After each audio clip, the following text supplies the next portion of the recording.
നേപ്പാളിലെ മിന്നൽ പ്രളയം കവർന്ന നുവാൻകോട്ടിന് സമീപത്തായിട്ടുള്ള ദേവിഘട്ടിലാണ് ഞാനിപ്പോൾ ഉള്ളത്. ഇന്നലെ കണ്ടതിനേക്കാൾ കൂടുതൽ ഭയപ്പെടുത്തുന്ന കാഴ്ചകളാണ് ദേവിഘട്ടിൽ നിന്നും നമുക്കിപ്പോൾ കാണാനായി സാധിക്കുന്നത്. എനിക്ക് പിന്നിലായി കാണുന്നത് ഒരു വലിയ ക്ഷേത്രമായിരുന്നു. ആ ക്ഷേത്രം പൂർണ്ണമായും ഇപ്പോൾ മണ്ണിനടിയിൽ ആയിരിക്കുകയാണ്. ക്ഷേത്രത്തിൻ്റെ ഒരു ഭാഗം മാത്രം, അതായത് ഒരു മുഗൾ ഭാഗം മാത്രമാണ് ഇപ്പോൾ കാണാനായി സാധിക്കുന്നത്. ഇതിന് പിന്നിലായിട്ട് തൃശ്ശൂലി നദി ഒഴുകുന്നുണ്ട്. ആ നദിയിൽ നിന്ന് വെള്ളം കരകവിഞ്ഞ് ഒഴുകി ഈ റോഡും ഈ പരിസരവും പൂർണ്ണമായും ഇല്ലാതാക്കുകയായിരുന്നു. പൂർണ്ണമായും ഇത് വാഷ് ഔട്ട് ചെയ്ത് കൊണ്ടുപോവുകയായിരുന്നു. പ്രധാനപ്പെട്ട ഒരു റോഡാണ് ഈ കാണുന്നത്. ഈ റോഡും പൂർണ്ണമായും തകർന്നിരിക്കുന്നു. അതിന് സമീപത്തായിട്ട് നിരവധി ബിൽഡിങ്ങുകളുണ്ട്, നിരവധി സ്ഥാപനങ്ങളുണ്ട്, വീടുകളുണ്ടായിരുന്നു. ആ നേരെ കാണുന്നത് ഒരു വൃദ്ധസദനമായിരുന്നു എന്നാണ് ഇവിടുത്തെ പ്രദേശവാസികൾ പറയുന്നത്. ഈ പ്രളയജലം ഇരച്ചെത്തുന്ന സമയത്ത് നിരവധി ആളുകൾ ആ ബിൽഡിങ്ങിൽ ഉണ്ടായിരുന്നു, ആ വൃദ്ധസദനത്തിൽ ഉണ്ടായിരുന്നു. പ്രായമായിട്ടുള്ള നിരവധി ആളുകൾ ഉണ്ടായിരുന്നു.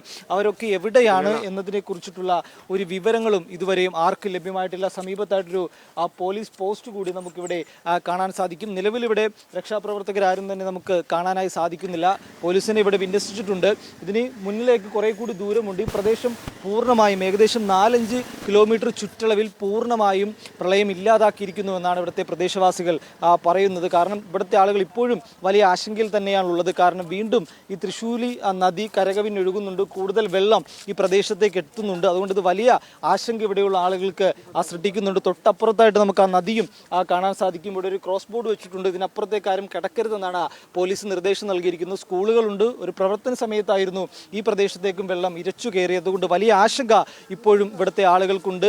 വലിയൊരു ഭീതിപ്പെടുത്തുന്ന ഒരു കാഴ്ച തന്നെ നമുക്ക് ഇവിടെ നിന്ന് കാണാൻ സാധിക്കുന്നുണ്ട്. ഇന്നലെ കണ്ടതിനേക്കാൾ വലിയ ഗുരുതരമായിട്ട് അതിനേക്കാൾ കൂടുതൽ ഭീതിപ്പെടുത്തുന്ന ഒരു കാഴ്ച ഇപ്പോൾ ഈ ദേവിഘട്ടിൽ നിന്നും കാണുകയാണ്. കാരണം ഒരു പ്രശസ്തമായിട്ടുള്ള ക്ഷേത്രമായിരുന്നു എന്നാണ് ഇവിടെയുള്ള പോലീസ് ഉദ്യോഗസ്ഥരും ഇവിടെയുള്ള പ്രദേശവാസികളൊക്കെ പറയുന്നത്. വലിയൊരു കാഴ്ച, വലിയൊരു ദുരന്ത ഭൂമി തന്നെയാണ്. നമുക്ക് കാണാം, ഈ ദൃശ്യങ്ങൾ കണ്ടാൽ തന്നെ നമുക്ക് അത് മനസ്സിലാകും എത്രത്തോളം ആ പ്രളയം ഇവിടെ ബാധിച്ചിട്ടുണ്ട് എന്നുള്ളത്. കാരണം കിലോമീറ്ററുകളോളം മണ്ണ് വന്ന് അടിഞ്ഞിരിക്കുകയാണ്. ഇതൊരു പ്രധാന റോഡായിരുന്നു. ഇവിടെ ഒരു റോഡുണ്ടായിരുന്നു, നിരവധി ബിൽഡിങ്ങുകൾ ഉണ്ടായിരുന്നു, നേരത്തെ പറഞ്ഞതുപോലെ ഒരു ക്ഷേത്രം ഉണ്ടായിരുന്നു, അതിന് സമീപത്തായിട്ട് വൃദ്ധസദനം ഒക്കെ ഉണ്ടായിരുന്നു.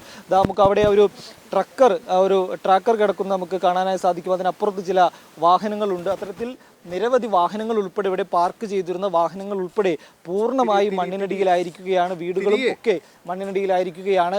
വലിയ രീതിയിൽ ഇവിടെ പ്രളയം ബാധിച്ചിരിക്കുന്നു. ഇവിടെ ഉണ്ടായിരുന്ന ജനങ്ങളെക്കുറിച്ച് കൃത്യമായിട്ടുള്ള ഒരു അറിവ് ഇതുവരെയും സർക്കാരിനോ പോലീസിനോ ഒന്നുമില്ല. ഇനി ഇതുമായി ബന്ധപ്പെട്ട് കൂടുതൽ തെരച്ചിലുകൾ തുടരുകയാണ്. അതിനുശേഷം മാത്രമേ എത്ര ആളുകളെ കാണാനുണ്ട് എന്നുള്ള കാര്യം ഇനി ലഭ്യമാവുകയുള്ളൂ. ഏതായാലും പോലീസും രക്ഷാപ്രവർത്തകരും എല്ലാം അവരുടെ അന്വേഷണം തുടരുന്നുണ്ട്. ഹെലികോപ്റ്ററിന്റെ സഹായത്തോടു കൂടി പ്രദേശത്തും വലിയ രീതിയിലുള്ള തെരച്ചിലുകൾ തുടരുന്നുണ്ട്.